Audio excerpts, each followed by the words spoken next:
You want to call the Thank you, man. call the roll? Yes, sir. Chair Polito, Here. Member Lee, not here. Member Sleeth is here. Member Walker. Here. Ms. Patel, not here. Mayor DeGoya. Yeah. And Vice Mayor Lewis. Hi, Robert. I just joined. Sorry, it's Devika Patel. All right. Oh, I just joined. no, thank you, Devika. Appreciate it. Yeah, of course. Got you on there. Okay. So it's roll call. First item on any public comments? Then I'll move on to the next item on the agenda, which is the approval of the minutes of our March meeting. I've reviewed them. They're in the new brief format that we suggested Robert use, and he's become very proficient at. Thank you. Yeah. Any questions, suggestions, comments, changes? I move they be approved. Can I get a second? Second. All in favor? Hi. All right. So we now move on to the next item on the agenda, which is our CalPERS presentation. Robert, I'm going to turn it over to you. Okay. Thank you, Chair Polito. Finance Committee and Mayor and Vice Mayor. Yes, what we have in item number 4 is a presentation and brief overview of review of the CalPERS actuarial reports as of June 30, 2018, and provide a general update on retirement plans. As you're aware, in November 2019, in the staff report, committee made a recommendation to go ahead and make a recommendation to the council, a formal recommendation that once the Civic Center project is completed, that funding towards paying down long-term liabilities would be implemented. As you are aware, over the past several years, CalPERS has implemented changes in our liabilities, including a rate smoothing policy, actual assumptions due to demographics, investment risk volatility changes, new asset allocations, and most notably discount changes in the discount rate. The June 30, 2018 reports encompass these changes and are starting to reflect those effects on our pension liabilities. I felt that before providing any submittal of a formal recommendation, that we would be beneficial to invite the actuary out from CalPERS to help us better understand these changes and kind of discuss our actuarial reports of June 30, 2018. So we did invite CalPERS Senior Pension Actuary Julian Robinson is on the call today, and he will be discussing our actuarial reports and also provide a brief update on the retirement plans. As the committee is aware, I also submitted to the committee a copy of the webinar that CalPERS had back on April 8th, just in reference to COVID-19 and some of the discussions that transpired from that. So hope the committee had a chance to review that webinar. But Mr. Julian Robertson. Am I the only one that never got, I don't recall getting that. Yeah, I can send that again. I did send it to the committee. Was it 240 pages long? No, that's the report. But the webinar was a YouTube webinar. There was a link. I sent the link. If you clicked on the link, I'll resend it. You don't have to have watched the webinar to understand today's presentation. Mr. Robinson will cover some of that information, and then we can, the committee can review that webinar at a later time. It was about an hour webinar link on YouTube. Again, I sent that link out. If not, I can resend it again at the end of this meeting, and then the committee can review it. This won't be the last time we have a discussion on this, but it's good that we view whatever information we have. Again, Mr. Robinson is here. He's familiar with our pension plan, and he's here to provide a review of the June 30, 2018 report. And hopefully maybe down the road, in September or sometime this fall, he can attend again And at that time, we can discuss our June 30th, 2019 actuarial report. So without further ado, I'd like to turn this over to Mr. Robinson. Again, he's a CalPERS senior actuary, and he's familiar with our reports. And again, thank you, Mr. Robinson, for joining us today. Yes, good afternoon, everybody. I'm Julian Robinson. I'm a senior pension actuary at CalPERS, and we'll be happy to spend the next hour with you going over the report. I'm going over this presentation. Am I supposed to pull up the presentation, or am I? We can do that. Okay, or I can try. You can just, yeah. All right. Just let us know, and we can provide that. We can do the next slide. Okay, so did you pull that up, or did I pull it up? Through the chair, this is Elizabeth Lewis, through the chair, and before we get into the presentation, can I just ask one quick question, please? Yes, ma'am. Okay, so Robert, in your staff report, the second paragraph about the webinar, it said that the key highlights included maintaining member and employee safety, I understand, managing investments, paying benefits, and serving members and employers. And it was also communicated that there were 3 key priorities included, including investment risk, which I understand, employer affordability, and climate risk. I'm a little confused about what that means, climate risk. Does that mean environmental climate crisis, warming of the earth, or financial climate? Right. It's the second. It's the latter. It's the financial economic climate risk. Kind of what the markets are doing at any point in time, or when we are embarking on our decisions, right? Correct. Financial climate. Yes, ma'am. Yes, financial climate. Okay. Thank you for answering that for me. Now we can go. Yeah. No, thank you for that clarification. Okay, so are you driving the slides here? So let's move on to the Next slide. Next slide, yeah. So here it's a slide which talks a little bit about what's going on in the current environment. The shifting landscape of employer finances.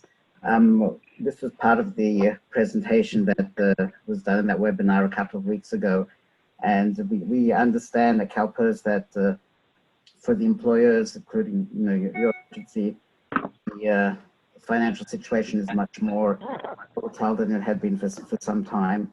We know in our system that some plans are funded better than others. A lot of the agencies are facing challenges with their revenues because of this ongoing shutdown, and that has impact on the availability of funds to make their ongoing contributions. The future revenues may be jeopardized, I guess, depending on how long this virus situation continues. Increased public health costs and reduced staffing is considered. We've heard that from a bunch of our agencies in some ways to get the costs under control. There have been some thoughts about, in fact, reducing the number of staff. So we understand this is kind of a background slide, that there are a lot of things which are going on, challenges facing each of the agencies. Let's go into the next slide.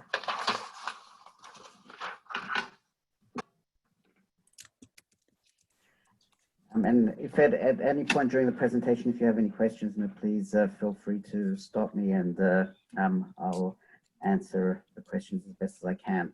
In front of you, we have a brief snapshot of what the overall CalPERS system looked like at the end of March 2020. Our assets at that time were $355.6 billion, and we'd experienced a negative 4% return on the assets since the beginning of the fiscal year. And our fiscal year starts July 1, 2000, and July 1, so this is the return from July 1, 2019 through March 31st, 2020. As you know, the markets have bounced back quite quite a lot since March 31st. And I think the latest numbers I understand were hovering around a 0% return. So it's not -4, it's hovering around a 0%. And we have about a month and a half left of this fiscal year before we close the fiscal year.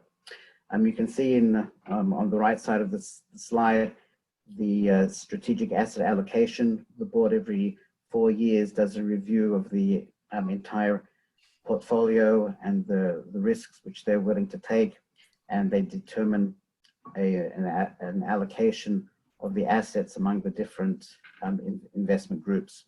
The equity groups, which are split between public equity and private equity. There's also fixed income, the bonds in the portfolio, real assets, which is real estate and other similar holdings, and there's also a liquidity requirement in order for the fund to pay ongoing benefits.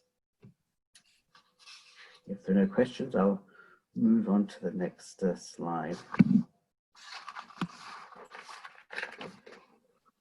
So at CalPERS, we feel that we're better prepared for this downturn, even though it was brought on for completely different reasons than what happened at the last one. And we're positioned to mitigate risk and capitalize on investment opportunities better than we were in 2008. So we have a healthy liquidity position, so we don't feel that there's any threat that we can't make our ongoing commitments and payments to current retirees. We have a strongly diversified portfolio and asset allocation, and we believe that's a prudent way to manage the risk of up and down markets.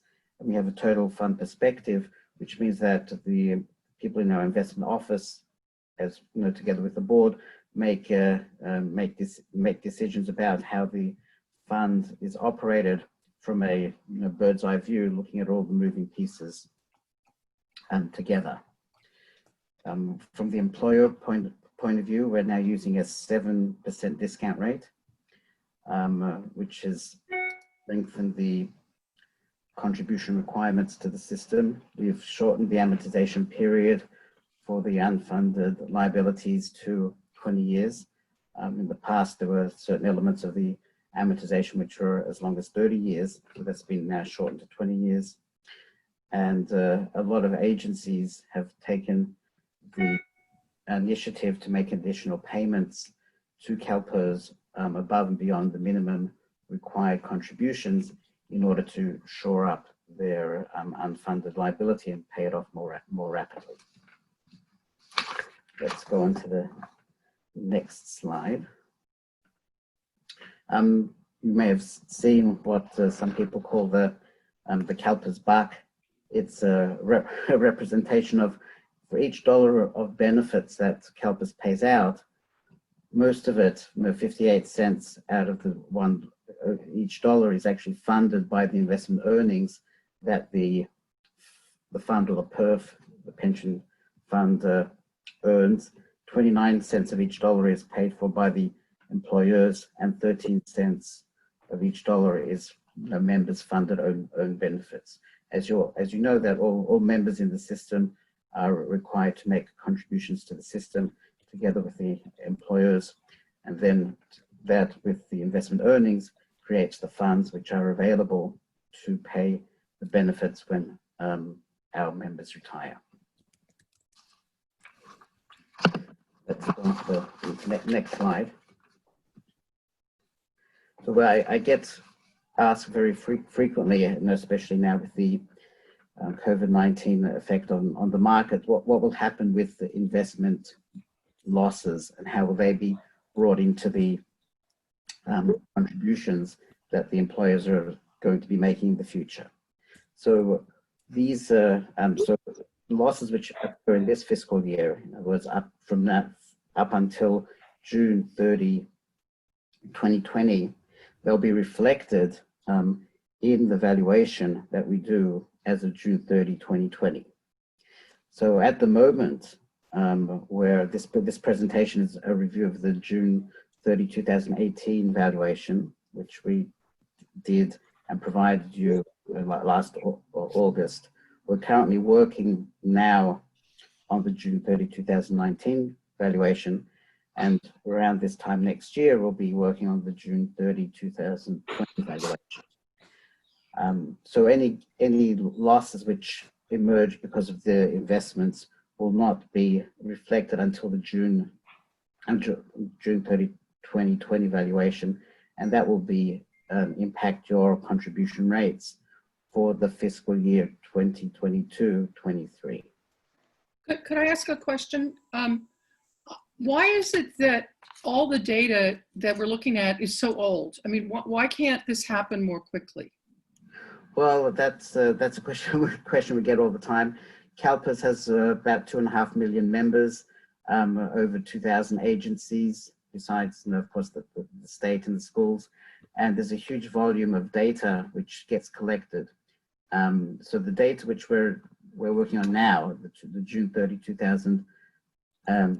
2019, takes months to collect, organize, scrub, and get ready for our valuation process. And over time, hopefully, as technology lets us maybe process it more quickly, things could get done a little bit more effectively. But at the moment, that's the methodology which we use, and the resources we have available to move it as quickly as we can. So any gain and loss which emerges because of the investment performance is amortized over a 20-year period. It's not a flat amortization, but as you can see in the diagram in front of you, the first 5 years of the amortization period, there's a ramp. So if you want to think of it as a 20-year mortgage, where instead of paying the full mortgage payment in the first year, you're only going to be paying 20% of it in the first year. In the second year, you'll be paying 40%, et cetera, et cetera, et cetera. So until you reach the top of the ramp, we call it, and then for the last 15 years of the period, you'll be paying the full amortization payment. The reason why we have this ramp for the investment gains and losses is typically the investment gains and losses are the most volatile piece of the actual valuation. Our liabilities do change from year to year, but the most volatile piece in the up and down is is from the asset performance. And this ramp and the amortization of the gains and losses from assets is ramped in order to reduce the volatility of the contribution rates, which would emerge otherwise if a full amortization were imposed on these gains and losses immediately. Elizabeth, you have a question? By the way, rather than raise your hand, it's a small group, so if you have a question, just talk. No, Elizabeth? Okay, then I have a question. Sure. We've been putting into the plan for years and years and years. It seems like we've had ramps and accelerated payments before. Is that my imagination? No, we introduced these ramps about 4 or 5 years ago.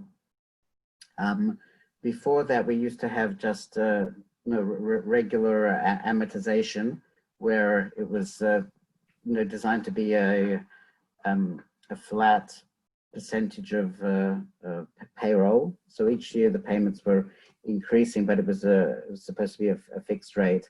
About five years ago, the accounting standard for pension plans changed, and with the GASB 67 and 68 requiring those disclosures to be done on a market value of assets basis.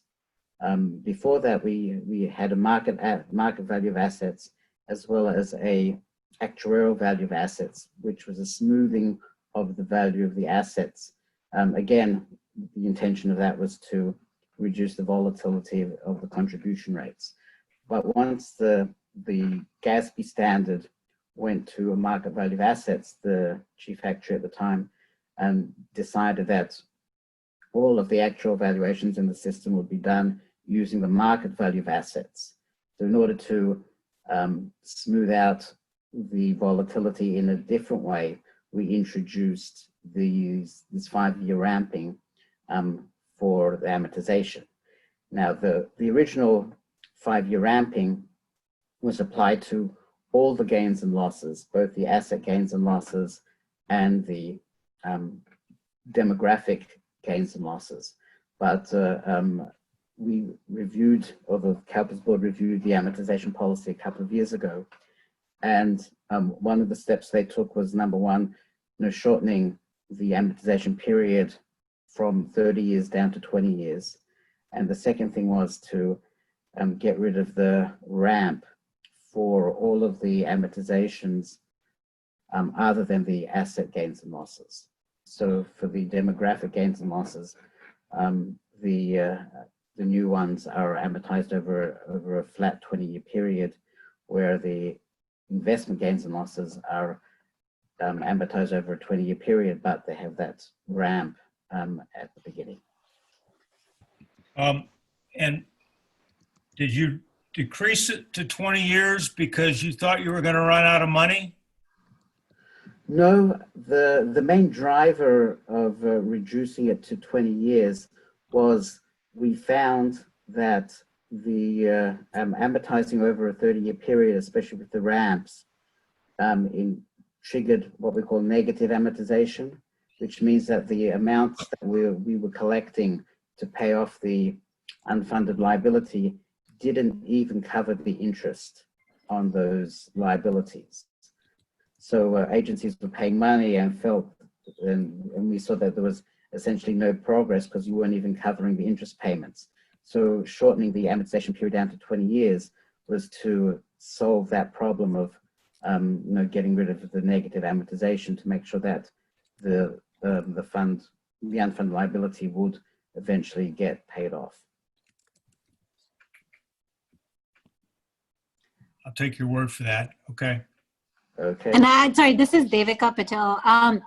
Is the impact of COVID going to have any effect on the 5-year ramp and any pushing out any time scales, or does this take into account any sort of analysis and research done on the impact of COVID? Well, thank you for that question. Let's move to the next slide. It's a perfect segue to what we're showing on the next slide.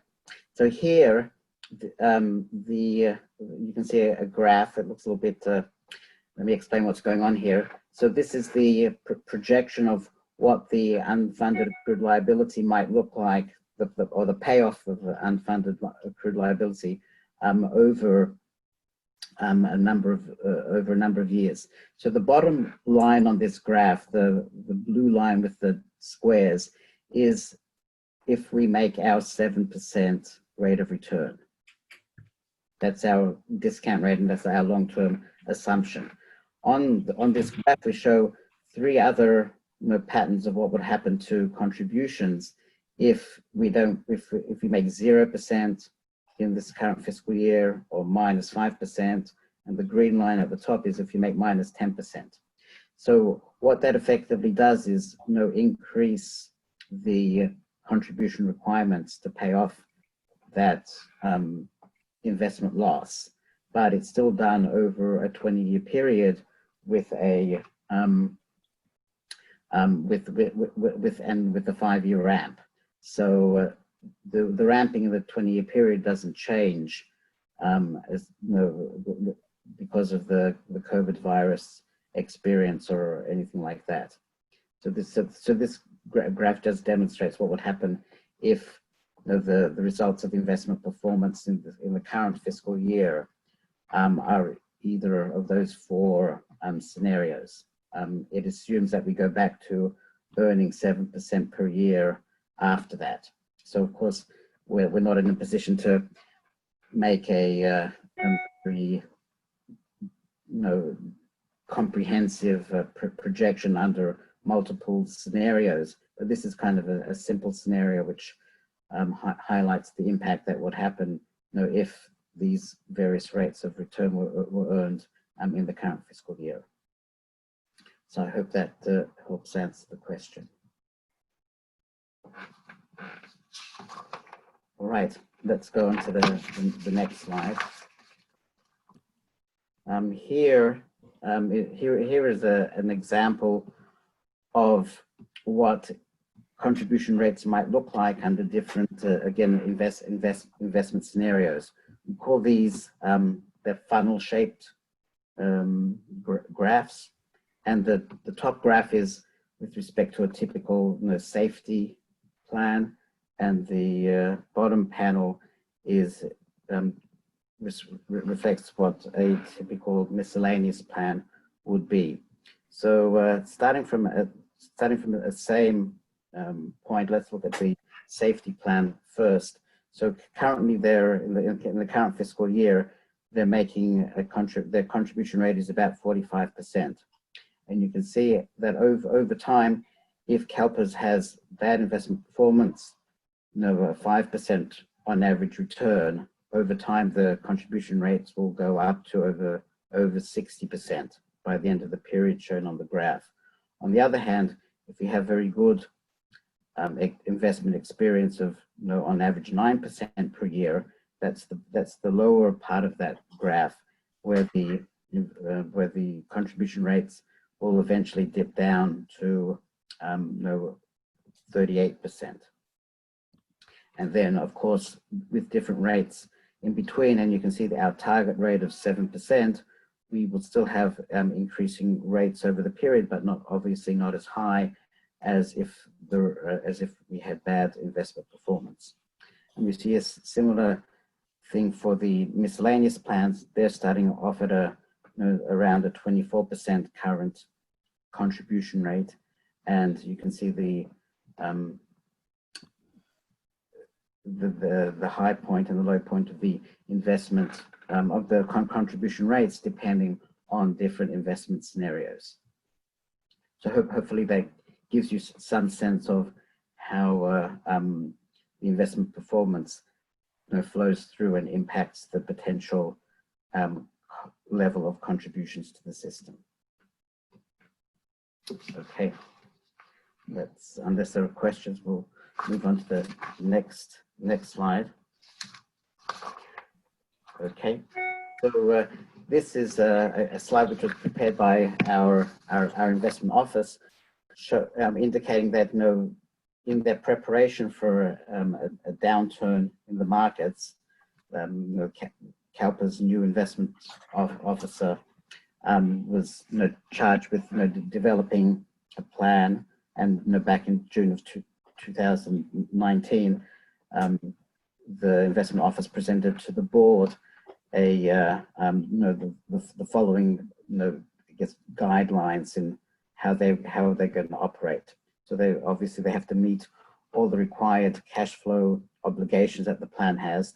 We're a pension system, and we have to make the payments to the members and the beneficiaries. We obviously want to understand the impact of a downturn.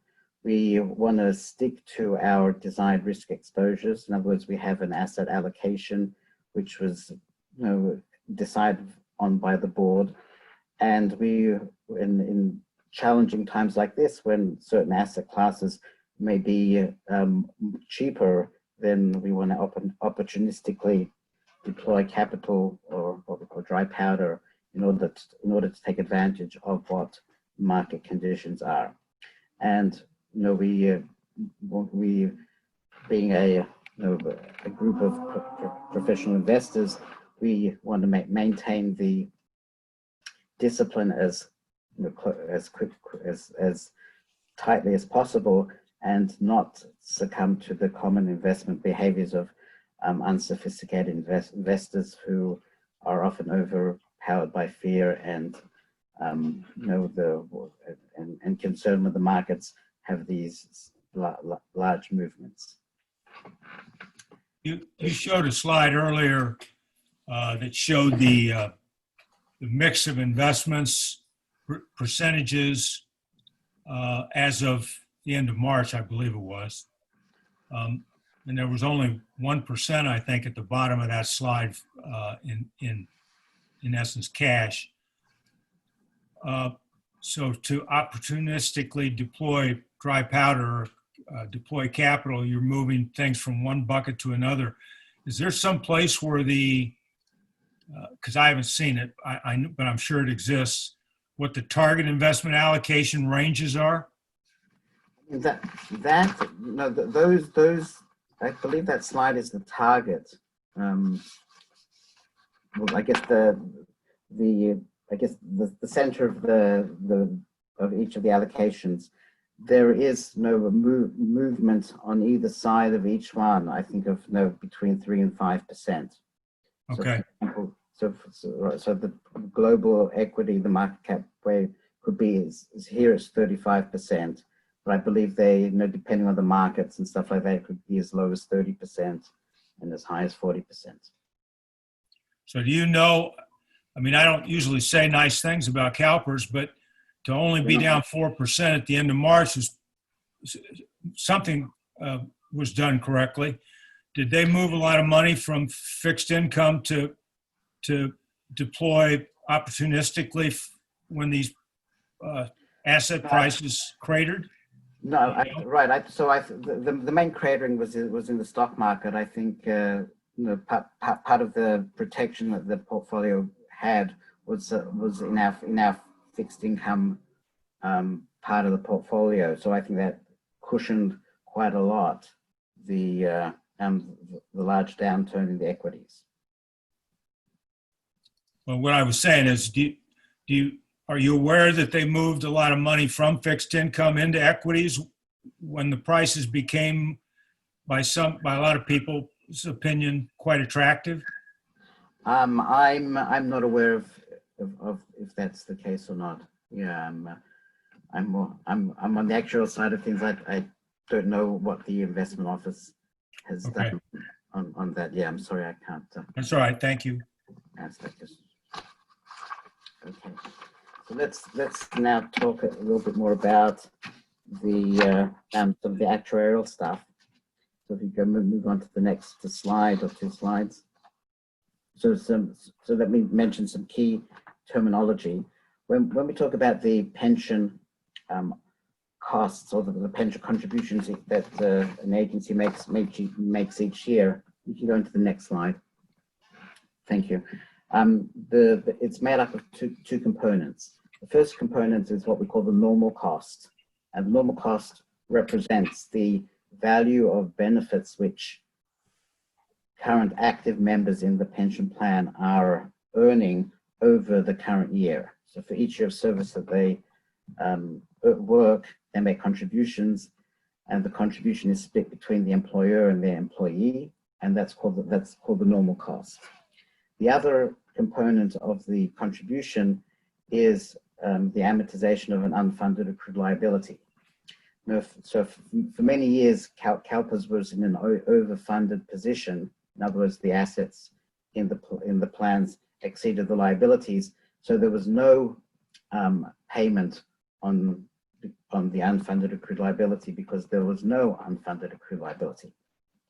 Nowadays, almost all the plans in the system do have an unfunded accrued liability, and there's a fixed dollar payment which is made towards paying down that UAL unfunded accrued liability each year, and the total of those two things are what can comprise the employer contribution. Okay, so let's take a look at the various plans that the town of Atherton has. Okay, so this is there are four plans altogether: 2 miscellaneous plans and 2 safety plans. So the miscellaneous, so the information you see in front of you is with respect to the miscellaneous plan, the first tier. It's, as you can see at the bottom of the page, all these numbers are as of June 30, 2018. Its accrued liability is $19.1 million, and its market value of assets is $14 million. And you can see at the graph on the pie chart on the left shows that you're about 73% funded on the ongoing basis.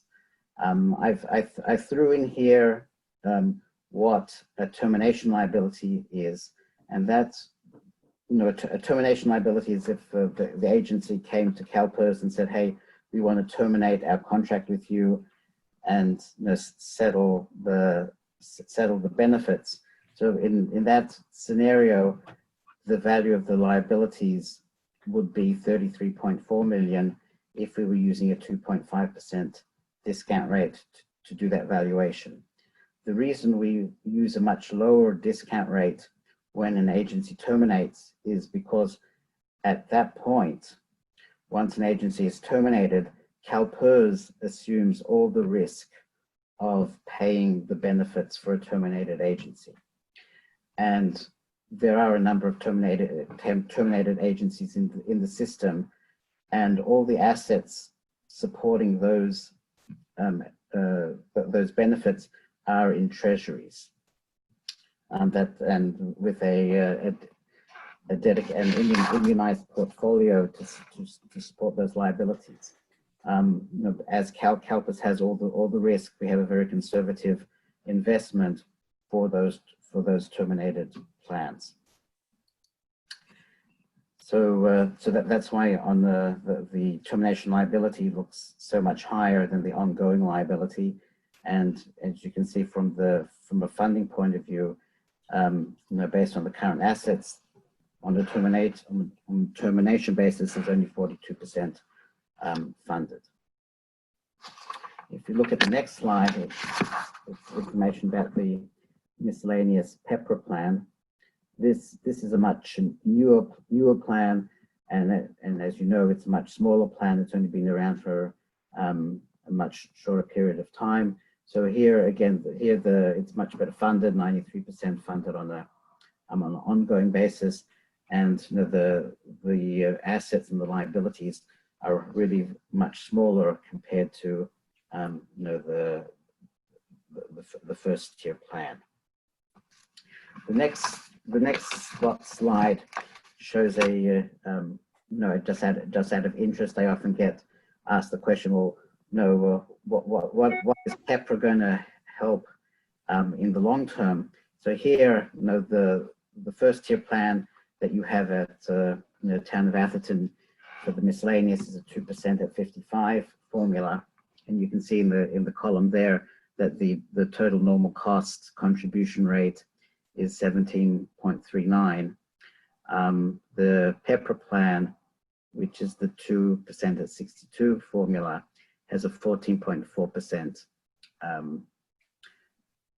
total normal cost. So you can see over time, as more members or as new members come into the plans, they'd go into the PEPRA plan most likely than the first tier plan. So your ongoing costs are going to be a lot lower as well. The next slide shows a comparison of the first tier safety plan. This is your largest plan, and it has accrued liability of almost $50 million and market value of assets $30 million. So you have a funded ratio of 63%, which is relatively average for safety plans in the CalPERS system. And again, similar comments for the termination liability. It would be significantly higher, but it's only 38% funded on a termination basis. The next slide shows some information on the safety PEPRA plan. Again, it's much smaller plan. It's much better funded. It's 91% funded on an ongoing basis, which is typical of most of the PEPRA plans which we have in our system. The following slide shows again a comparison of what the different PEPRA formulas, or the different safety formulas are in the system. You know, the plans that the town has. The first tier is the 3% 50 formula, which is much more generous than the 2.7 at 57 PEPRA formula. And Through the chair. Yes. Robert, do you have any indication in your head of how many of our public safety staff are in PEPRA versus how many are currently Classic members? I believe out of 21 officers, 11, about 11 are PEPRA, and the other half, probably about half of the workforce is PEPRA, and the other half is Classic. We've been having some turnover. Yeah. Well, go ahead. We've been having, like you said, we've been having some turnover. So the number of Classic members is decreasing and the number of PEPRA members is increasing. Correct. And now we're hiring more. Our recent hires are fresh out of the academy, so they're actually PEPRA members. They're new members. The tier 1 is the Classic plan. So we're starting to see the switches in the makeup of the plans, and the PEPRA plans didn't start till January of 2012. So eventually the PEPRA plans will start to be more prevalent as we get further out in the years. So it's barely been 8 years into the PEPRA plans for new members. Robert, this is Ann. But I seem to recall somewhere in the inches and inches of paper that I read through that there's an awful lot of people who are already receiving benefits are no longer with the force. I don't know if they're just retired or moved to another city, but I mean, so we have a whole bunch behind us that goes much beyond just the current officers. Isn't that correct? Yeah, I can answer that. I can answer that, Robert, because I have the numbers right in front of me. At the end of 18, we had in the tier 1 safety plan, we had 12 actives and 58 retired. So our support ratio, which is the ratio of those two numbers, is 0.21. I think CalPERS average support ratio is 1.25, meaning there's 120 working people for every 100 retired. So we have a very, very adverse labor pool. That was my point. Thank you. In that regard.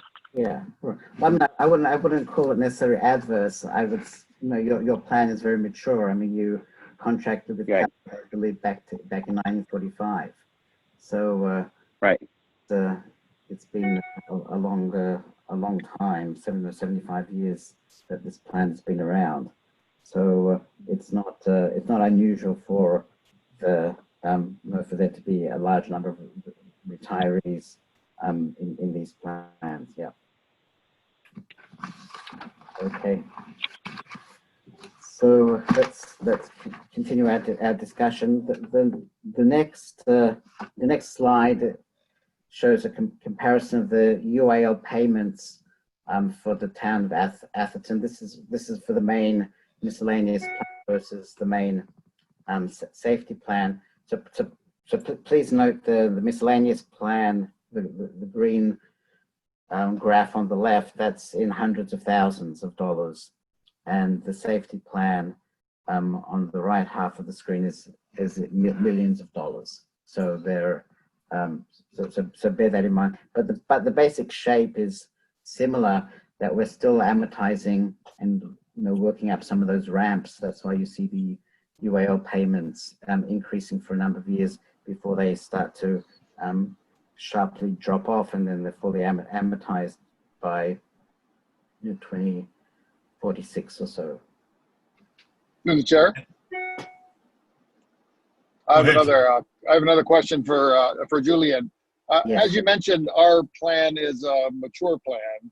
So as our current active membership moves from classic members to PEPRA members, we are getting less and less contributions, and our contribution rate decreases. So what do you expect that to do to our UAL, given that we have a lot of retirees on our plan that are going to continue for a while? So the contribution amounts that you pay, to CalPERS are, as we said, broken into two sections. The normal cost, which is the payment for active people in the plan, and then the UAL is funding the unfunded liability in the plan. So as you have less and less people in the plan, certainly your normal cost amount will decrease. And we have a lot of plans in the system where they don't have any active members, in the first tier, but they do still have an unfunded accrued liability, which remains there and is amortized. So there's a contribution made each year to pay off the unfunded accrued liability, even if there are no active members in a particular plan. So what will eventually happen here in Atherton is that the classic plan, the first year plan, will eventually dwindle down to having one or two, or then eventually no members. Hopefully by that point the plan will be better funded than it is today. But at that point, when there are no active members, if there still is an unfunded accrued liability, you'll be making contributions to pay that off as well. But just to be clear, this chart shows that in addition to the normal costs, our unfunded liability annual cost is going to reach $600,000 for miscellaneous and $1.5 million annually at the peak for police. Yes. And assuming there are other agencies with similar curves, many of whom are dependent upon tax revenue sources other than property taxes, which is really our only income source, the chance of all those agencies making those payments in full are zero. So what's going to be done about that? That's a question that we get quite a lot now these days, unfortunately. So there's a process to apply to CalPERS for financial need, and it's possible to work out with some people in our finance office some short-term arrangement to defer perhaps the payment of contributions to be caught up later. You have to contact those folks to find out more details about that. In the extreme event where an agency defaults and continues to do that, the board can take the steps of an involuntary termination and force the closure of the pension plan and the cutting of benefits based on the funded status of the plan at the time. I thought the courts had more or less determined that the pension benefits were couldn't be touched. That's true in terms of an agency making a decision saying that, well, we don't want anybody to accrue any more benefits in our first tier plan. We're going to put everybody who's in the first tier plan, now we're going to move them for their future service into the PEPRA plan. So that kind of change in pension benefits cannot be made unilaterally by an employer. That's what they call the California rule, which is currently being challenged in the courts, as you're probably aware. But in this situation here, nobody, where a pension plan is terminated and nobody's receiving any more pension accruals, and the whole pension plan is severed, and then that rule apparently doesn't apply. I mean, it happened a number of years ago to a JPA in the Los Angeles area, the Eastern Gabriel.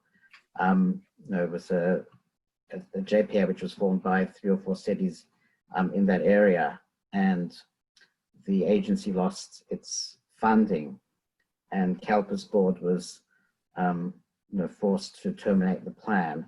None of the cities that had established the JPA were willing to come forward to support the liabilities. So CalPERS was forced to change the plan and cut the benefits. It was almost by 60%, I think,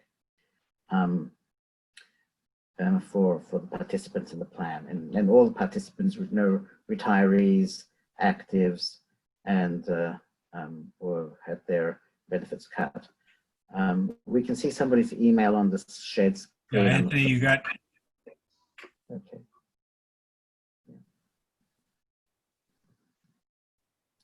So, but you're right. A lot of cities are being challenged, and will find it difficult to make the current year's contributions. And in fact, if with that escalating payment pattern over the next few years is a challenge which a lot of agencies are facing with trepidation. Yeah.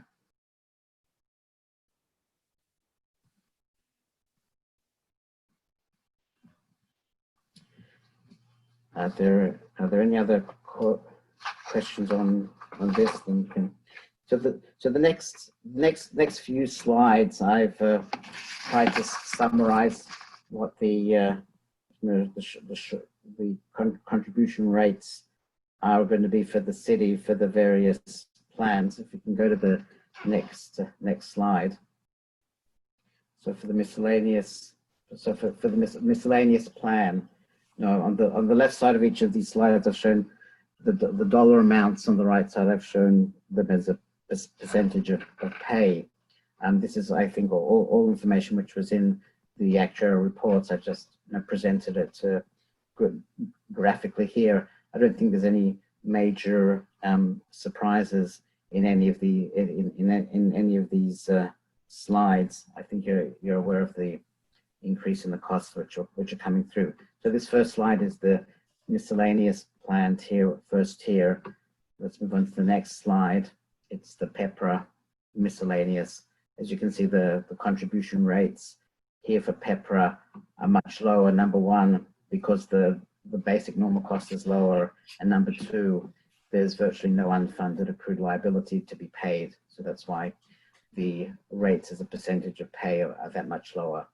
If you go into the next slide, please, that's the safety first tier plan. You can see on the right side of the screen, there was quite a large increase in the percentage of payroll. If I recall, there was quite a large reduction in the number of people in the plan from 2017 to 2018, and that was a reduction in payroll. So as a percentage of payroll, the amount jumped up significantly. But in dollar terms, as you can see on the left side of the screen, it didn't increase percentage-wise as much as as you see on the right side of the screen. I hope that makes sense. And then the next slide is the safety PEPRA costs. Again, the dollar amounts are much smaller because it's a much smaller plan with fewer members, no retirees or anything like that, and and virtually no UAL. So the percentage of pay contribution is relatively small as well. Okay. Now, what I thought I'd do next, unless there's any questions, is have a brief discussion of what some agencies are doing to try and pay down their unfunded accrued liability more rapidly than the minimum required payments, which we've discussed up until now. So if we go to the next slide,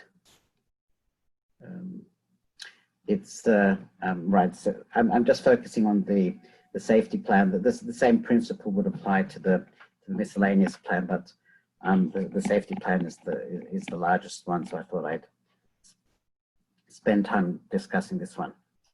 So on this slide, you'll see a excerpt from the actuarial report, which you've all seen, and this shows the amortization schedule for the unfunded accrued liability. So you can see the number, the unfunded accrued liability that is being amortized here is about $13.5 million. So the first set of columns is the current amortization schedule, which you can see is a schedule which funds the pay down over the period till 2045.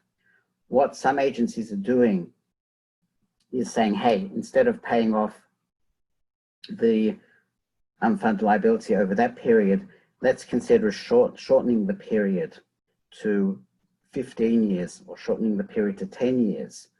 And what this schedule shows is what the alternate payments would be if you shortened the amortization period down to 15 years or down to 10 years. At the bottom of the page, I'm not sure, it's not showing exactly on the screen here, but we show the estimated savings that you'd achieve if you paid off the loan of the unfunded accrued liability more rapidly. I mean, this is essentially the same idea of, if somebody had a 30-year mortgage on their house, if they paid it off over 15 years more rapidly, they'd save a lot of interest payments. So similarly, the same notion applies here with the CalPERS unfunded accrued liability.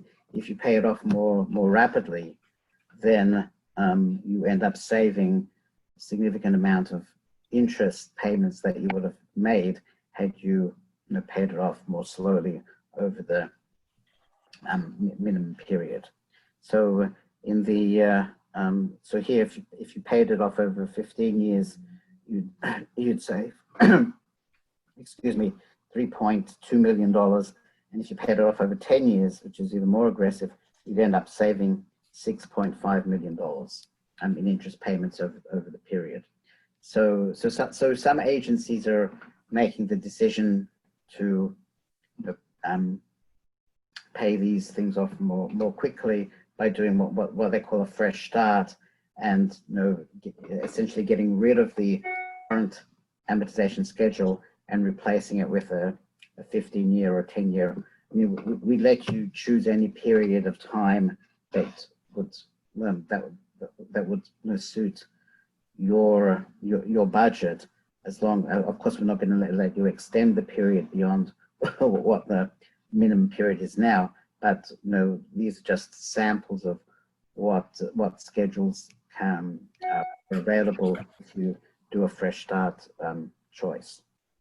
And that interest rate reflects the same 7% that's used for the discount rate on calculating the growth of our investments? That's right, yes.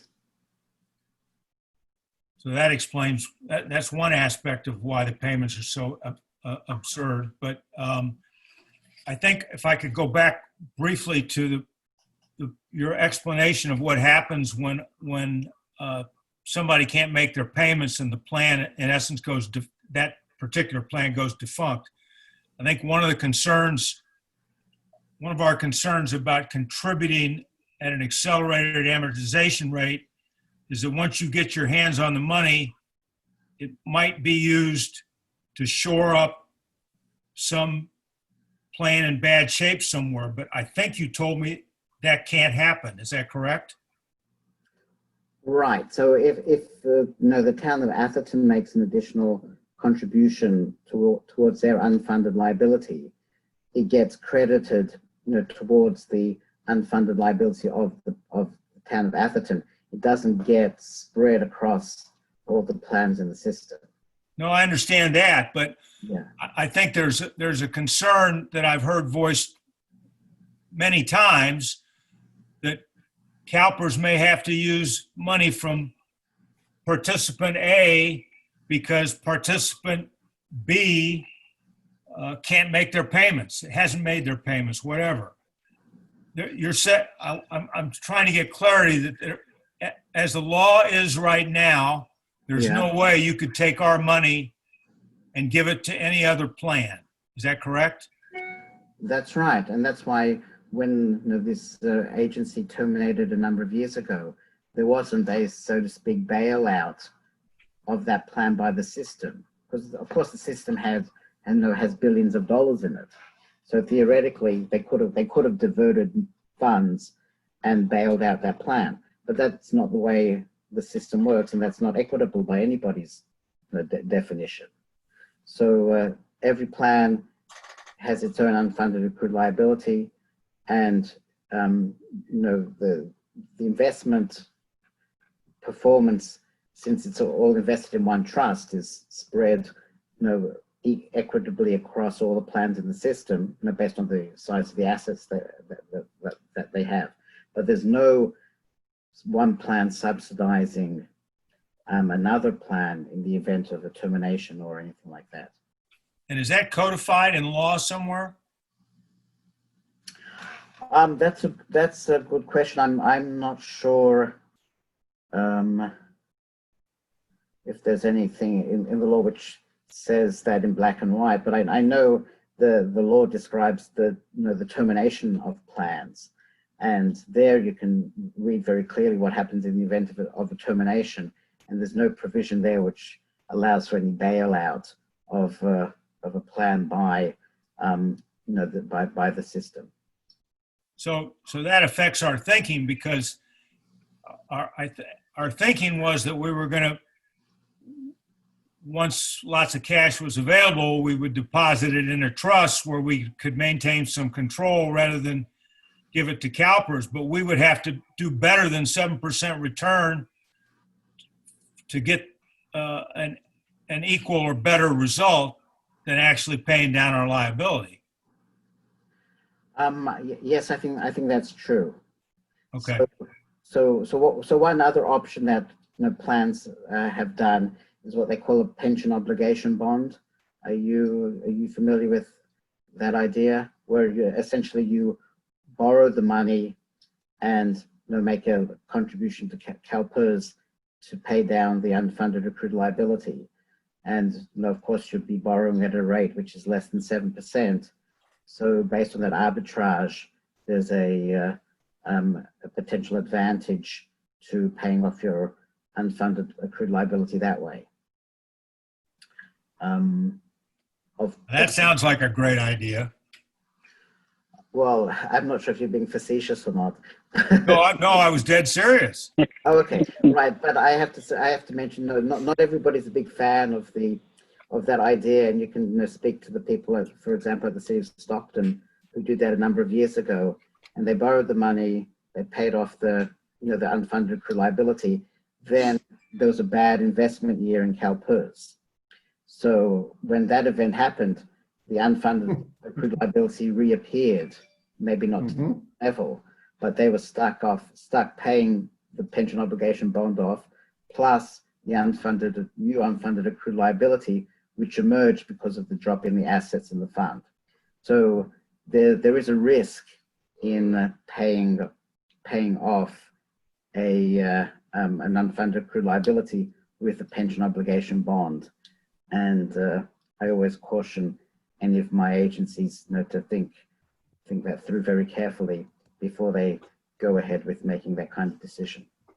I can understand how they suddenly got lots of extra unfunded liability because it's happened to us and everybody else too, but they'd Right. still be, if they were borrowing money at 2%, they still would have been ahead. They probably weren't borrowing at 2%. Right. Yeah, that's probably true too. Yeah.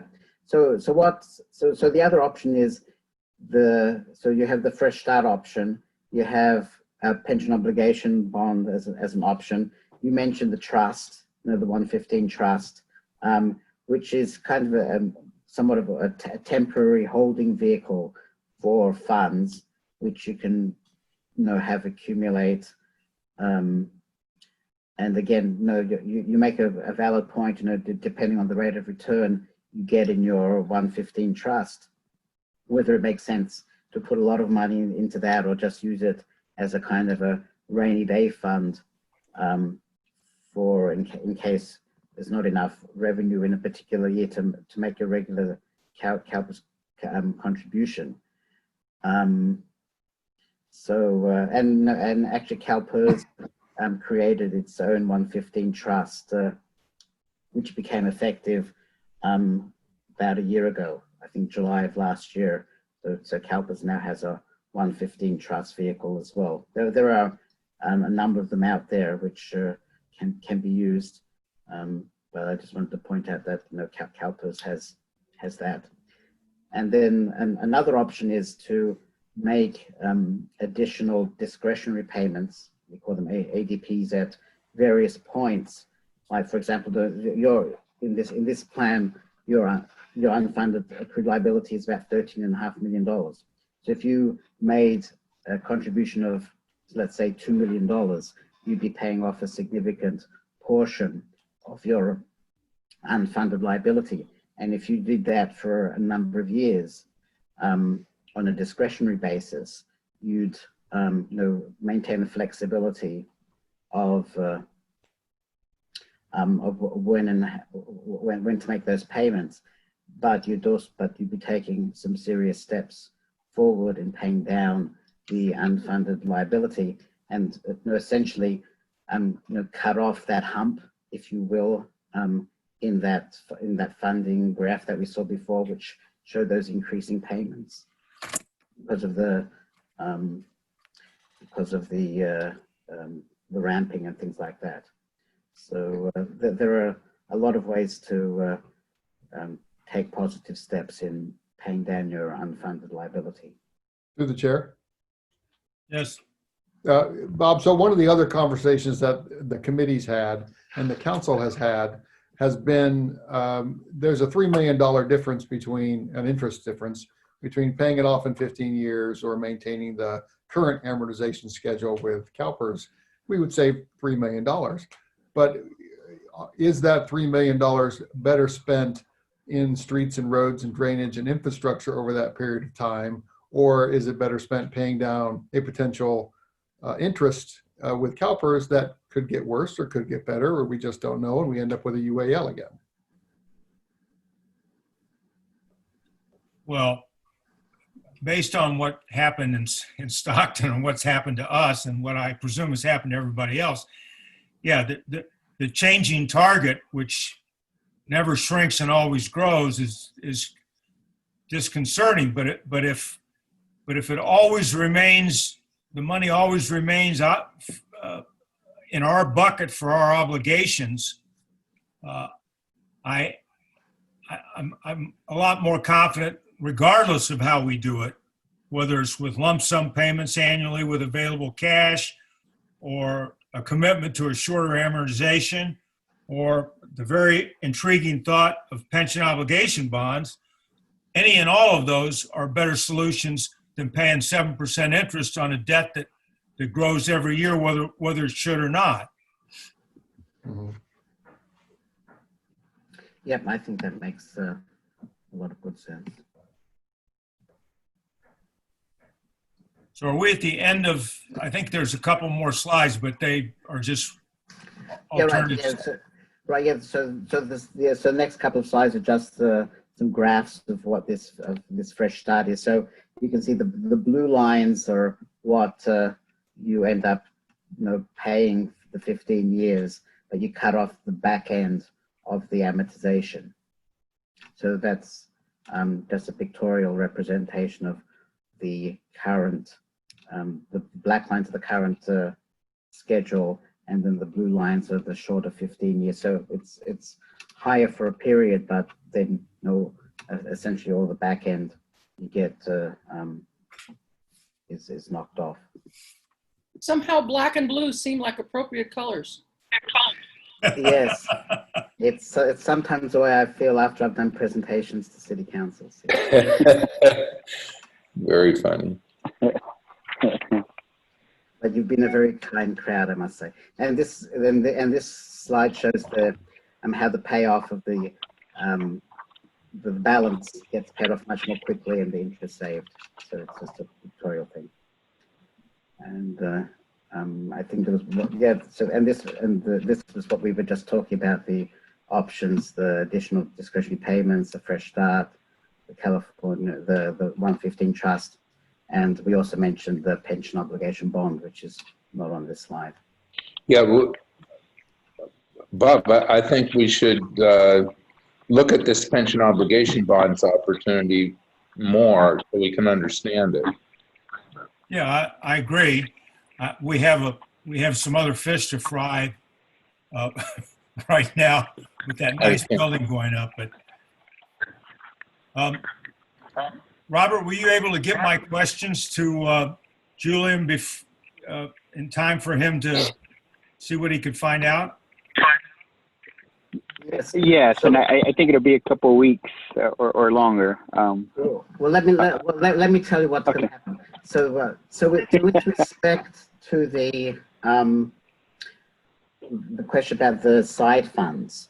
So the side funds, I looked up the reports from 2003, and I can and I prepared a slide. I don't know if I can upload it somehow here, which shows. Yeah, I believe we can. I can have Anthony give you access for. Yeah. Can you give Anthony? Can you give user rights? Yes, just give me one moment. To Mr. Robinson. Okay. Mm-hmm. Yeah, thank you, Julian, for researching that. Yeah. So let me. Okay. Can you see that now? No. No. That's okay. Let me go back over here. Share screen.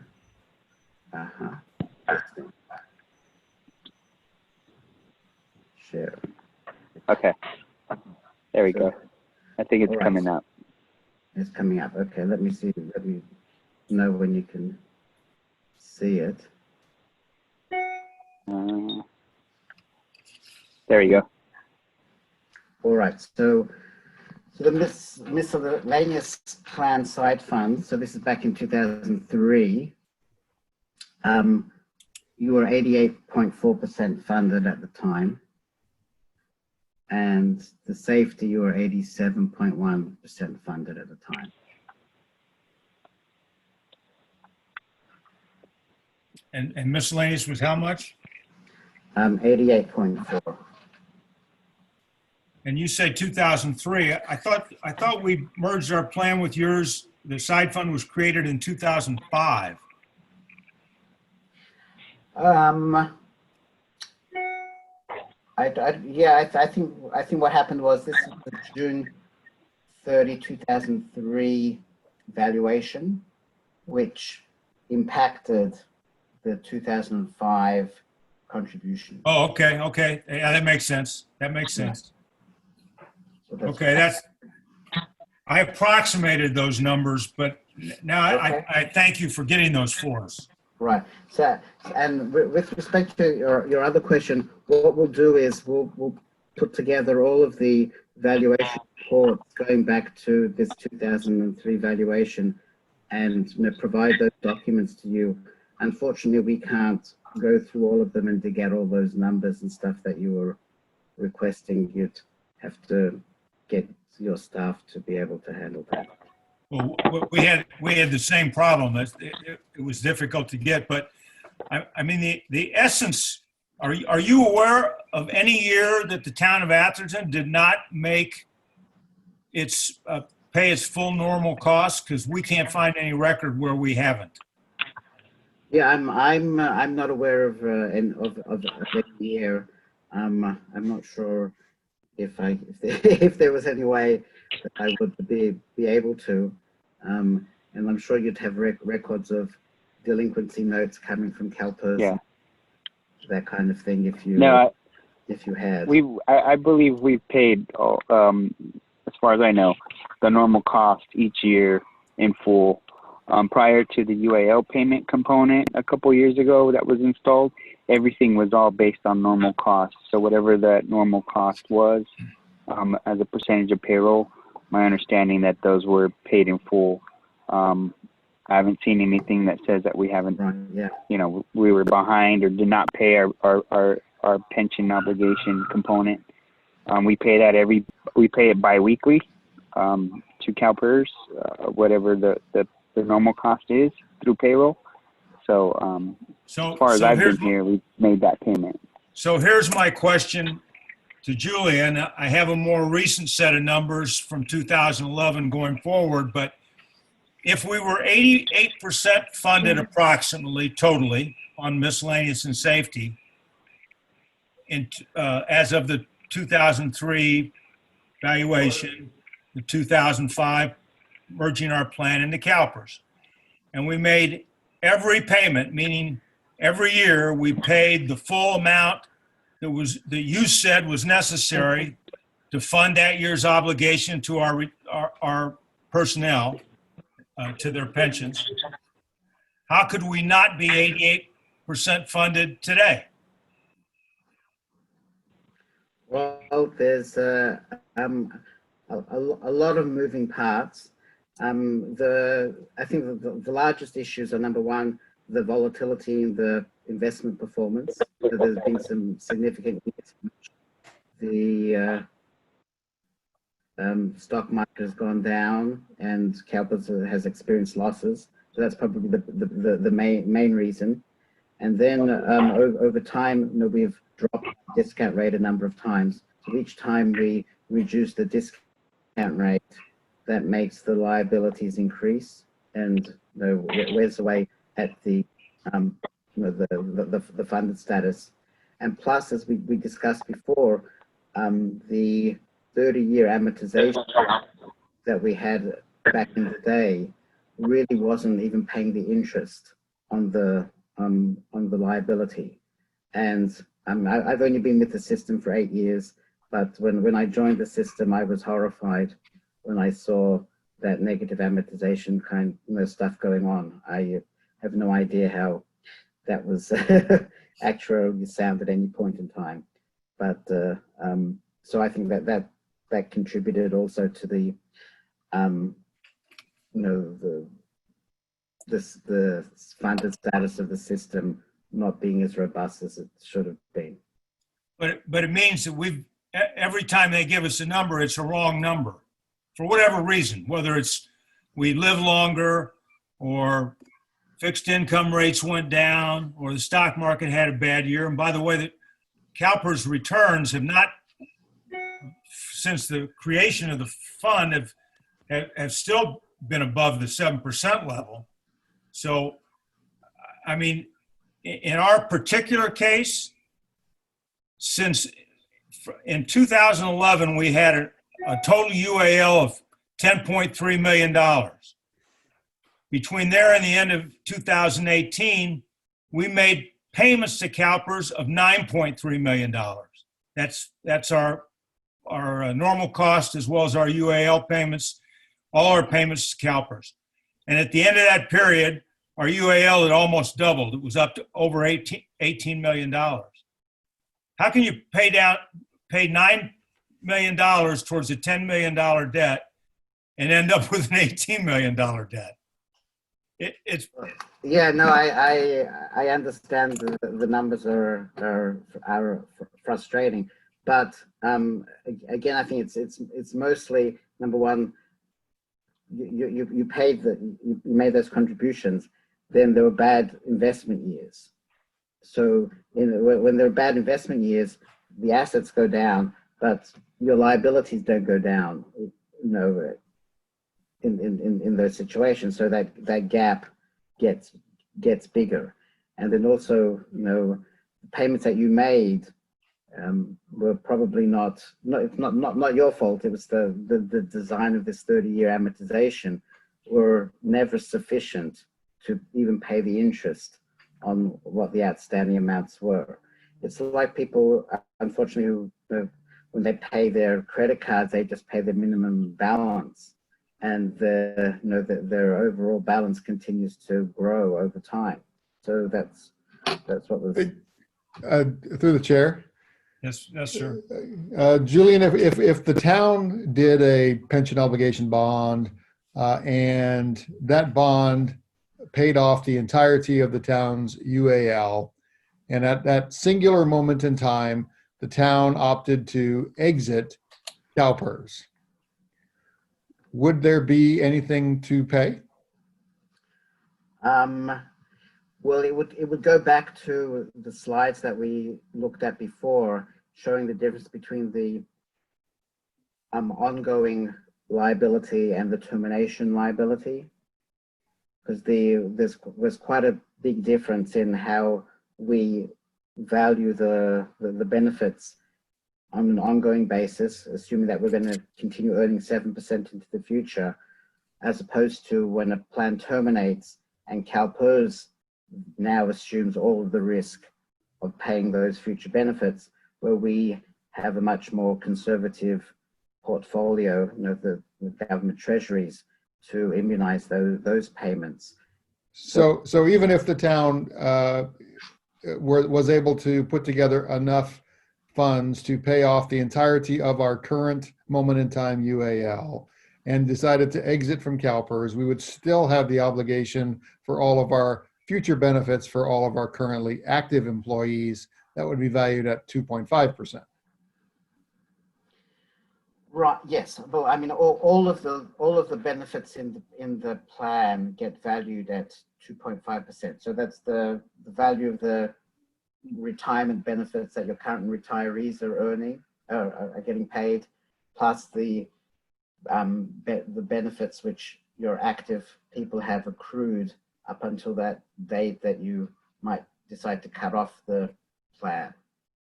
So it's all of the liabilities and all of the assets are. Thanks. Yeah, I think I understand that. Very good presentation. One of the best I've seen on this topic. Does anybody have any more questions?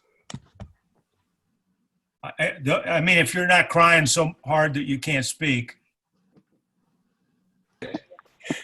It was a good presentation. Yeah, it was excellent. Thank you, and I look forward to being there next time. Yes, thank you, Julian. Yeah. Thank you. Yeah, for Thank sure. you. Hopefully we have a better opportunity in this fall, and Julian can actually be present. We can have a meeting where we're all together in a room, and he can discuss our June 30th, 2019 actuarial reports. It'd still be 6 foot apart. Yeah. Yes. Yeah, Still be 6 feet apart, So, but able to be in a room together. yeah. Right. So for the committee, the letter that I drafted, that you reviewed, and then I redrafted it, and we've now decided that we're going to wait until we get the next report, because it's coming in the early fall, late summer, and we'll get with Julian again, and we will repen the letter yet one more time before we make a formal recommendation to the council. I don't know that I can see things that would change in the letter right now just from what we've learned today, but and if I can, the latest reiteration of the letter, I'm happy to share with people if they want to see it, but it's not something that I think we can act on right now. And if there's no more questions for Julian, I guess we'll move on with the rest of our agenda. Thank you, Julian. Thanks very much. Appreciate it. Okay, thank you. I'll sign off now. All right, thank you.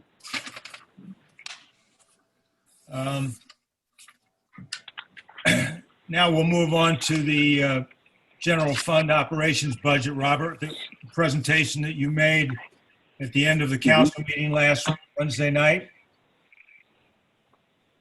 Correct. And I think, the interest of time, I think one of our members also may need to be leaving by 10 till 4. I think we'll still have a quorum by then. But yeah, I just wanted to kind of go over, present to the Finance Committee the general fund operations budget, and then also we have the that was item number 5 on your report and on the agenda, and item number 6 is the special revenue fund. So yes, the council met last Wednesday at their study session, and they reviewed the general fund operations budget. The general fund revenues are projected at 16.3 million against expenditures of 15.3 million, and this projects a single year surplus of 1,061,000. This is before the addition of ERAF below the line. The 2021 projects an ending fund balance of 26 million.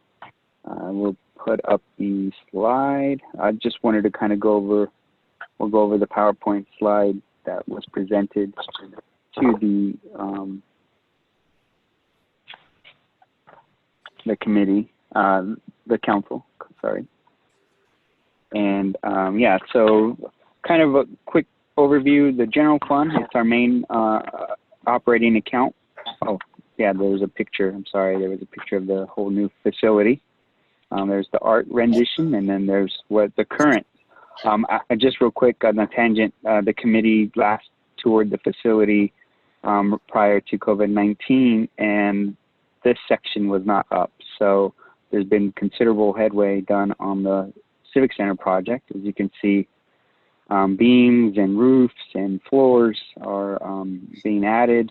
Last week and this week, concrete is now being poured on the main floor, and hopefully we can probably set up a tour maybe in the next month or so. Social distancing, of course, but we've made considerable headway on the project.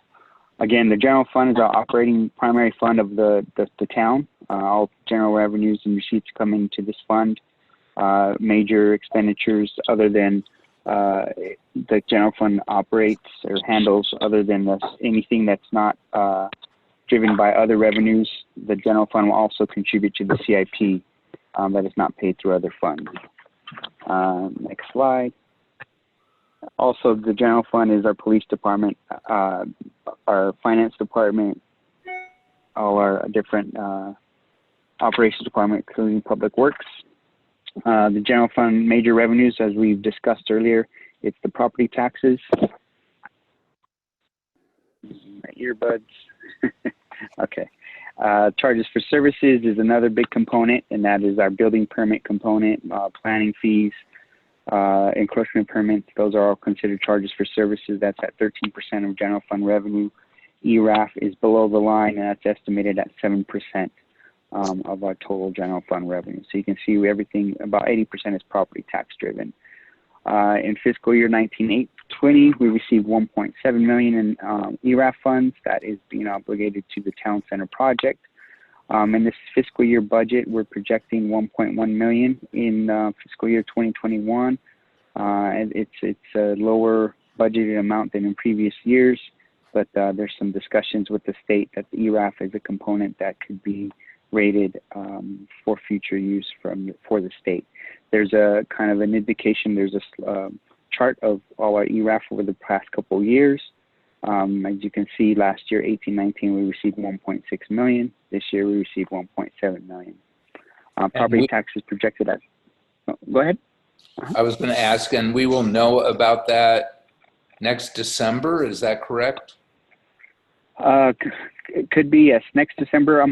Or early fall or late summer. The county have been in communications with them. They're still reviewing that. They have other projects going on, but the state, they're waiting to see what the state's budget will come out in the next week or so, and then in July they get the numbers for the school numbers for this fiscal year. There was indication that the school numbers for the state they used for attendance. They were using the numbers at the end of February, early March, were those attendance numbers that they were using for the remainder of the fiscal year numbers for school enrollment. But my question is, does the state communicate to the county?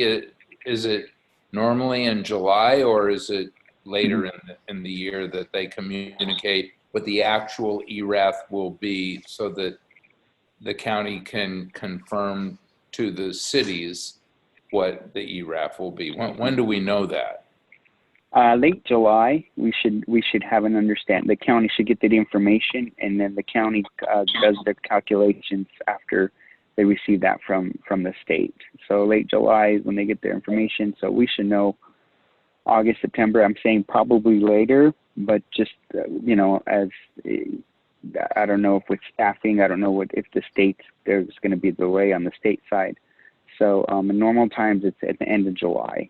They get that information and they do those calculations for us. The county does. Okay. Property tax is projected at $12,048,000 in fiscal year 2021. That's about a 5% increase over the 1920 mid-year budget of $11,400,000. Next slide. So just in understanding property taxes, this includes property taxes and ERAF. So you can see in fiscal year 2021 budget, we're projecting $13.1 million in total property tax and ERAF. So of that $13.1 million, $1.1 million is ERAF, is the ERAF component. And this is just kind of showing you from 16-17, we had $10.6 million in ERAF and property taxes, and we're up to $13.1 million in fiscal year 2021. Next slide. And then this slide just shows the ERAF over the years. Again, 16-17, we received $1.1 million.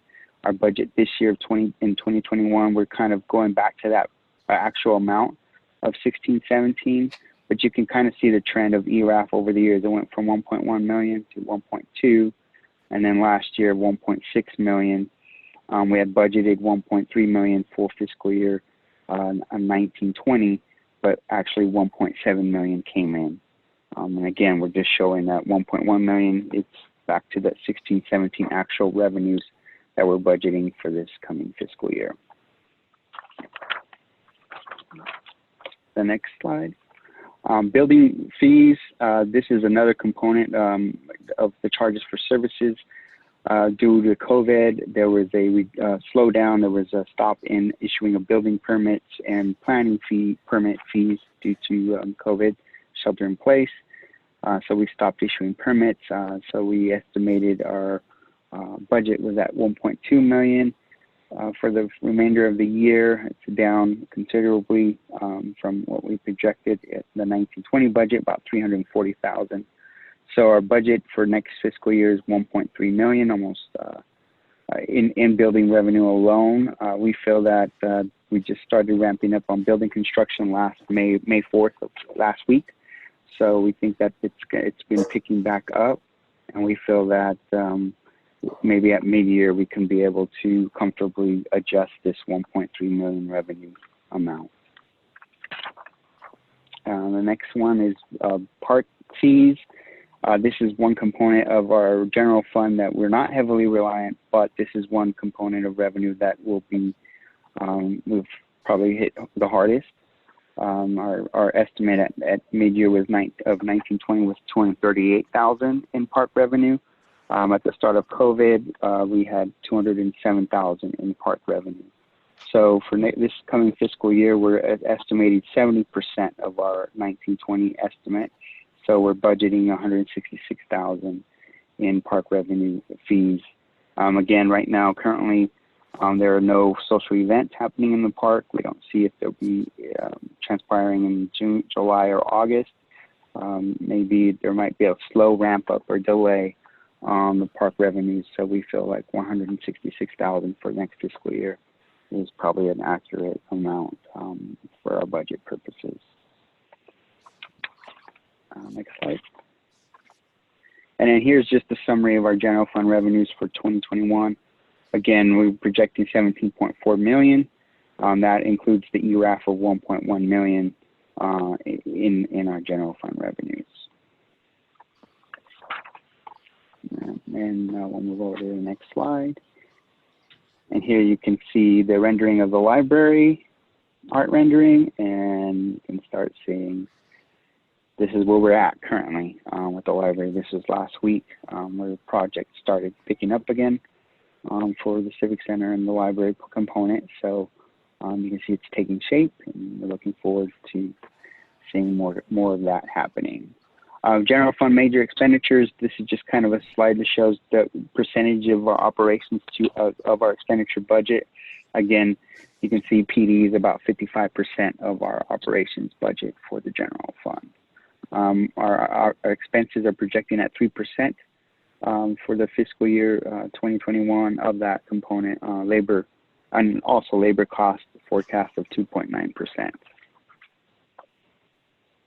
Next slide. And then this is just kind of a real quick slide of personal costs and benefits. We just discussed our CalPERS component. In here is our UAO component, our normal costs for our fiscal year 2021, I'm sorry. So these are the new rates for this next coming fiscal year for our pension normal costs. Our UAL payment, you can see for 2021, our miscellaneous employees payment is $345,000.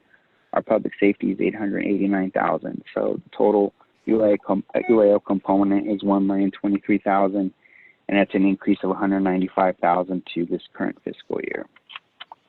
Next slide. Again, this is just personal costs, just an overview. We do the retiree pay as you go. Our ARC payment is $628,000. We currently have $5 million. We allocated $5 million in our OPEB trust. We have currently almost $7 million in the trust currently right now. Our pay as you go for retiree health is $481,000 in the budget year. We expect to also make a payment of $168,000 to complete our ARC for the fiscal year.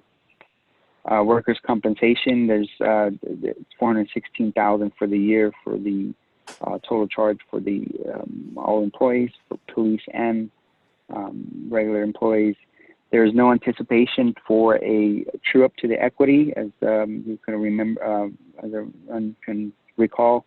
In fiscal year 1920, we allocated $110,000 to our equity reserve replenishment with workers' comp. There was none featured in this year's budget. Again, this is a highlight of department budget expenditures, 2.9% for labor APOA MOU cost adjustment. It's the same for other departments, but it's as a placeholder. Our total operation expense adjustment for the year for all general fund departments is approximately 3.2%.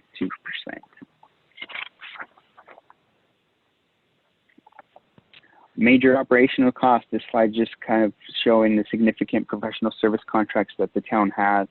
Our biggest one significant contract is our building contract in IT services with Interwest. It's about $787,000. And again, just want to reiterate though, with the building contract service, this is predicated on our revenue.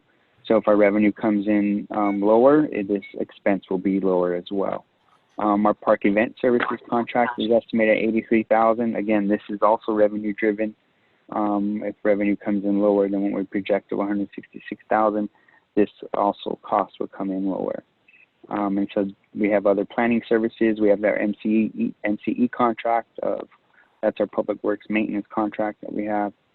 And then we have major contract tree replacement, tree maintenance at $90,000, street light repair maintenance of $60,000, and then some contract engineering expense of $100,000. Again, these are budgeted amounts, and these are more professional service contract related within the town. General admin, this is the total budget's 1.2 million. This includes the city attorney, admin, and city council budgets. Mainly, the main increases here are listed in the staff report. The only one that can highlight is the city attorney fee went up 96,000 over a year. This is because there's an increase in the new contract with the city attorney. That's about 26,000, and then there's a $70,000 increase for outside attorney fees. That's just the budget for potential need for any outside services or within the department. Next slide. Finance department. This budget is budget at 803,000. It increased about 24,000. Again, this is 18,000 of that is due to the placeholder of the 2.9% of salaries and benefits. UAL component increased 4,700,000. Also, the normal cost increased, so that was about 8,000 in the UAL and normal cost for within the department. There were some minor decreases in the operations budget of $2,700 in this department. Planning department. Next slide. Sorry. Planning and building. This budget is, the estimated budget was 1.6 million at the mid-year budget. Of that 1.6 million, 1.3 million was the building department component, and 338,000 was the planning department budget. Our budget for 2021 is slightly lower. Again, this is because the building department budget is lower. It's budgeted at 1.1 million. For the fiscal year, and this is driven by the contract services reduction due to our revenue reduction in the department. Planning department is about 353,000 of that 1.5 million. There's a 14,000 increase in planning department. That's about a 5% increase over there's a contract adjustment. Building department decreased 170,000, and 186,000 of that is due to the building service contract reduction in the department. Next slide. This is our interdepartment budget. Within this budget is this department is our IT services contract, a mobile rental trailer contract with for the current facilities that we're in for admin and public works, as well as our PD bathrooms are in this expense, as well as our general liability and property insurance expenses. This budget increased about 100,000 from fiscal year 1920 to 2021. Of that 100,000, 19,000 is the property tax and liability expense.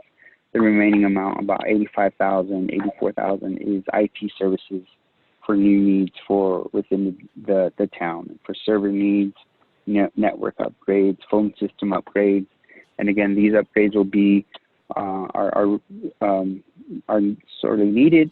However, these also will be moved over into our new facility once it's done next fiscal year. Next slide. Public Works Department, the budget's at $2,455,000. This is an increase of about 39,000 over the current fiscal year budget. The main increase is due to about 10,000 in salaries and wages, but the majority of the increase is in the operations department. 29,000 of it is due to some increases in contract maintenance. MCE went up about 18,000 in this department. There's some facility repairs increases of 8,500. Custodial services also went up for increased cleaning services throughout the town, about 8,000. And then street sweeping contract increased about 12,000 in this department. There's a small increase in tree maintenance of 5,000 for maintenance around the trees, around the park and street areas. Next slide. Police department budget is estimated at 8.4 million. This is an increase of about 449,000 over the 7.91920 estimate. Of this amount, 432,000 of the 449,000 increase is due to the salaries and wages, 2.9% APOA MOU labor increase. Also, the normal cost here for those pensions increased 78,000. The UAL payment increased 112,000. So those are the main components of the 432,000 increase in the salary area. Operations budget only went up 17,000. There were some small increases in the miscellaneous fees, more like outside services went up, but a big reduction was due to the allocation for equipment replacement was reduced about 61,000 this fiscal year. And then on the next slide, new to this budget is, as everyone's council and the committee is aware, where the town is entering a certificate of participation for the cash flow funding for the Civic Center. So there's lease payments that are part of this obligation that the town will need to pay, yearly debt service, and that's estimated at 1.1 million in this budget. It will be lower as we're working on finalizing that our debt service needs. So this amount could possibly be about 800 to 900, between 800 and 900,000 in payments. For just budget purposes, the 1.1 million was below the line, and it's reflective of a wash between the 1.1 million in ERAF payment that we received this year. And again, the recommendation is to use ERAF for our lease payments on this component, on the debt service. Next slide. So just kind of a summary of reserves. Just again, we'll see. Yes, is there a question?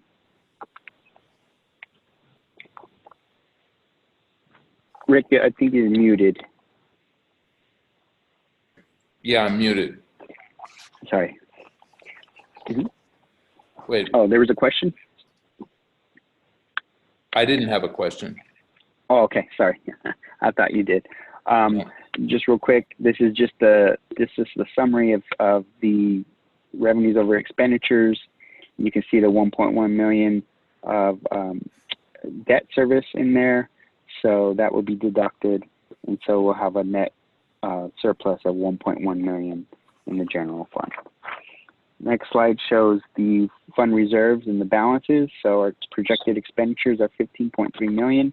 Our ending fund balance is 26.3 million, with our required reserves of 15%, 20%, and the 505 for the equipment replacement that's dedicated to the town center project.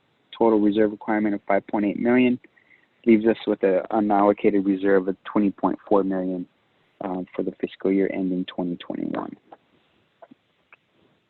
That's the general fund component of the operations budget. Is there any questions? I'm going to move forward to the special revenue internal service fund presentation. The special revenue internal service funds, just kind of reiterate, the special revenue funds are funds that are derived on specific purposes. These are funds that are required by law or regulated to be accounted for separately. Special revenue funds include library funds, special parcel tax fund. Our internal services fund is our equipment replacement fund, workers' compensation, liability fund, and employee benefit fund.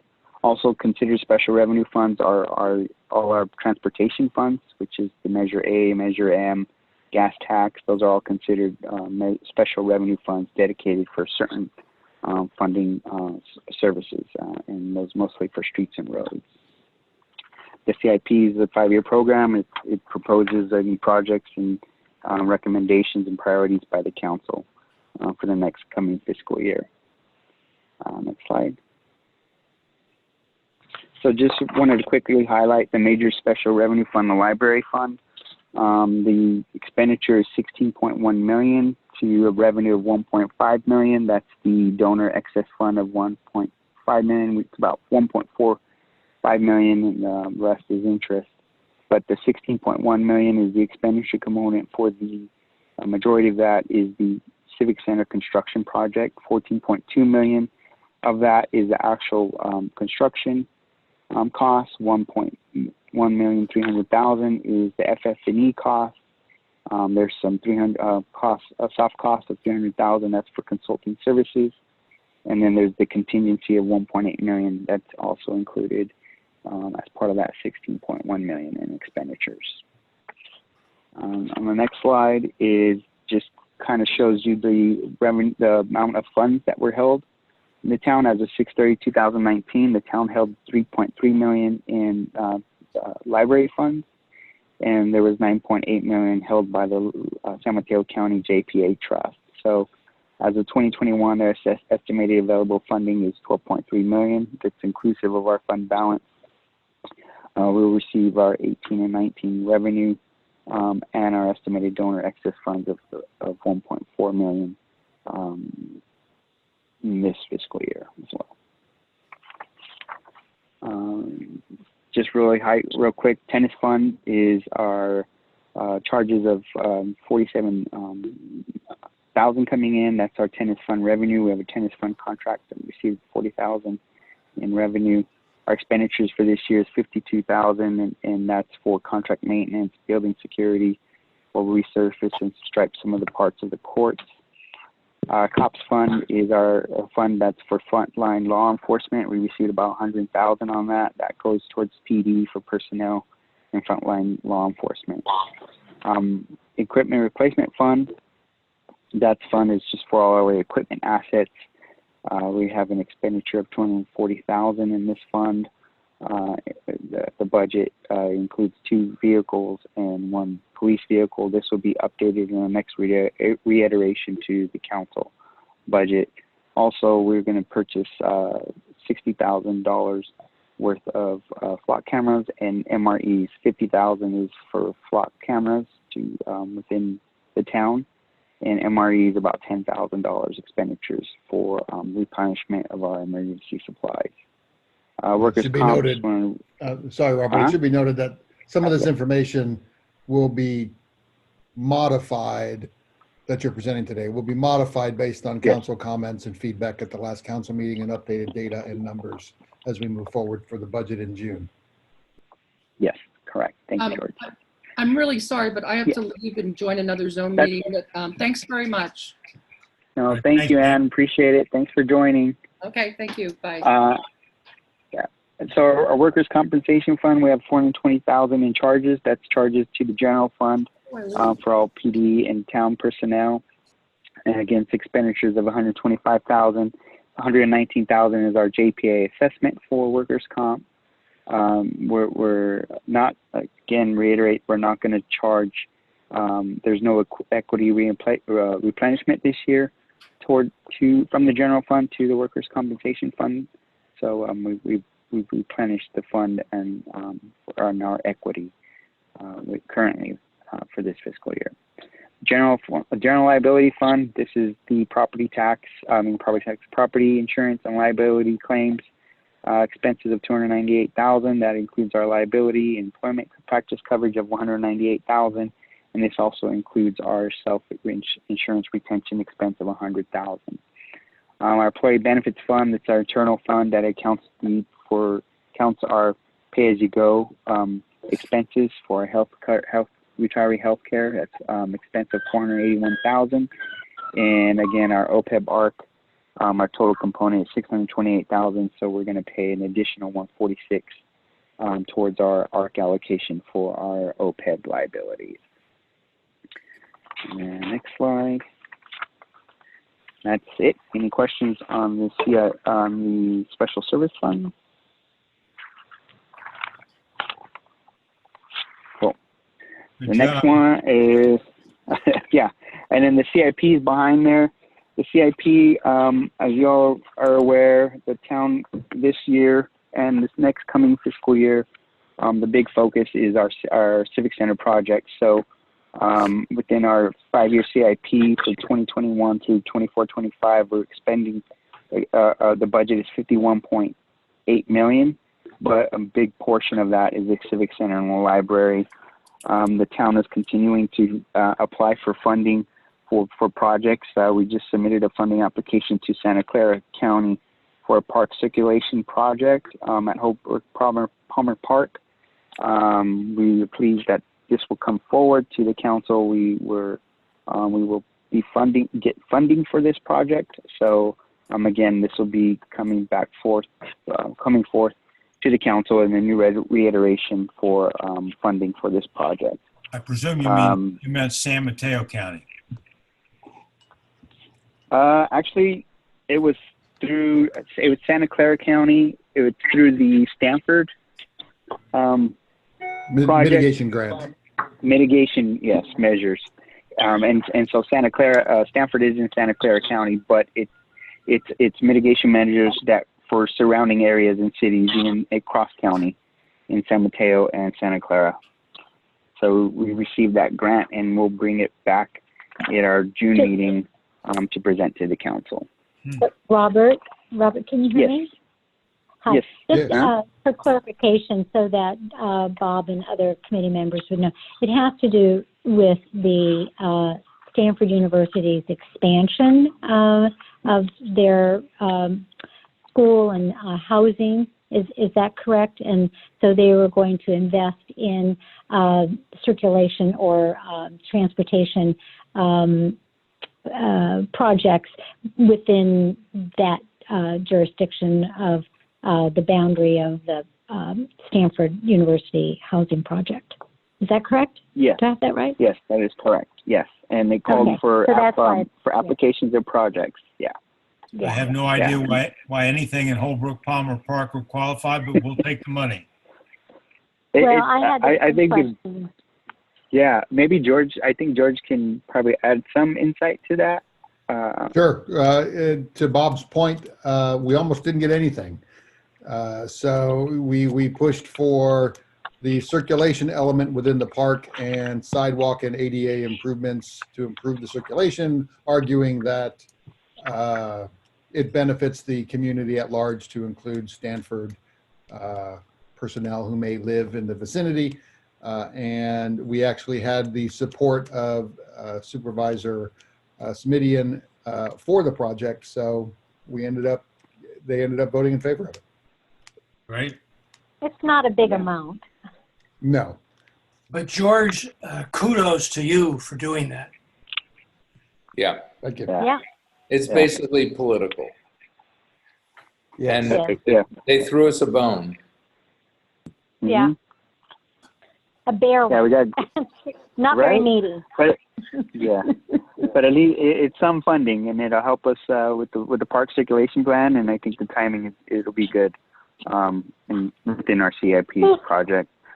Quick highlights, last highlights on the CIP on the bike pedestrian master plan. There's $200,000 of special parcel tax and Measure A funds that are budgeted here. There's no specific identified projects. This funding could support grant applications for larger projects as a local match. Another item to point out on page 20 of the CIP program, there's a stormwater capture facility at Carton Field. The project is currently in suspension pending additional review of the use and development agreement by Menlo College and Menlo School. Staff anticipates forward momentum once the school resumes normal operations. And then there's the Berry Front Canal improvements also on page 20. This project is contingent on council agreement with the county on participation in the construction phase. There's a potential agreement with the county for funding or loan from the county, a full contribution of $1.3 million to the town for the town's portion of the project construction for the Bayfront Canal improvements. Other than that, our major CIPs is our civic center and our library, and those are looking really, really amazing right now. Well, we're still doing streets and roads, so those projects, we're still filling potholes. Just in case Jim Massey's listening. Right. Yes. Just in case Jim Massey's listening, and we did receive some new funding in the CIP. I don't know if the committee, some members recall, Measure W, County Measure W was approved in November of 2018, and that's a new measure for street transportation, traffic congestion mitigation. It's good for 30 years, and the town is going to we started receiving that this fiscal year, and it's estimates about $157,000. For budgeted purposes in the CIP, we budgeted $125,000 because this is a sales tax driven transportation measure, so it's based off of sales tax. So, but that's another funding source that we received that will go to to potholes and street improvements for Mr. Massey.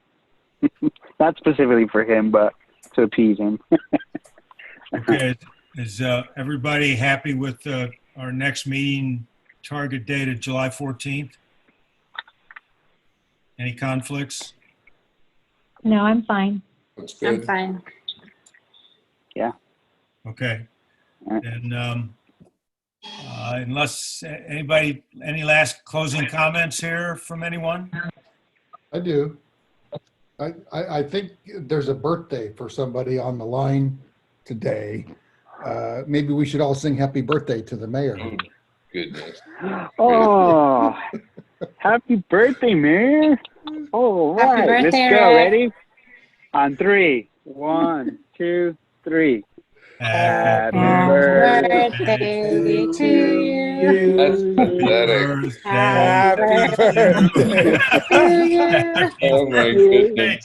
Dear Mayor Happy DeGoya, birthday, dear Mayor DeGoya. happy This is the most birthday vocal. to you. Thank you for the wishes. Thank you for the thoughts.